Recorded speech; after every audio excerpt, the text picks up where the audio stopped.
বন্ধুরা, সকল বন্ধুকে জানাই শুভ দুপুরের শুভেচ্ছা ও ভালোবাসা। এই দেখো আজকে আমার কি রান্না করেছি। আমার রান্না হয়ে গেছে।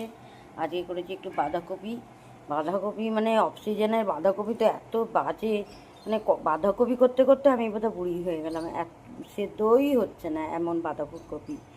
আর করেছি একটু মাছের ঝোল, আর এদিকে ভাত আছে, আর এদিকে একটু ডিম সেদ্ধ আলু সেদ্ধ। এই আজকে আমার রান্না। সকাল থেকে তো আমি একটা পোস্ট ছাড়তে পারছি না। আমি জানি না আমার কী মানে ব্লক হচ্ছে, ইস্যু হচ্ছে, কি হচ্ছে আমি জানি না।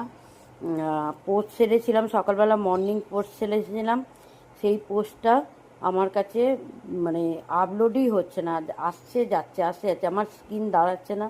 এই নিয়ে আমি একটা বন্ধুর সঙ্গে তো কথা বললাম, কিন্তু ও বলছে আমার কিছু না, ফেসবুক আবার আপডেট করলাম, এ করলাম, কোনো কিছুতেই আমি কোনো সমাধান পাচ্ছি না। আমি জানি না, তবে এই ভিডিওটা ছাড়বো। এখন কি হবে আমি জানি না। আমার ফোন বড্ড হিট হয়ে যাচ্ছে। নতুন ফোন এই 3-3.5 মাস কিনেছি। জানি না আমার কী হচ্ছে, আমার মাথা খারাপ হয়ে যাচ্ছে টেনশানে। ভালো লাগছে না। একে তো সব রেড হয়ে রয়েছে, রেড থেকে গ্রিন হচ্ছেই না, এত করছি, আর তারপরেও এটা হচ্ছে। চলো টাটা, বাই বাই। আবার তোমাদের সঙ্গে দেখা হবে, জানি না কী হবে।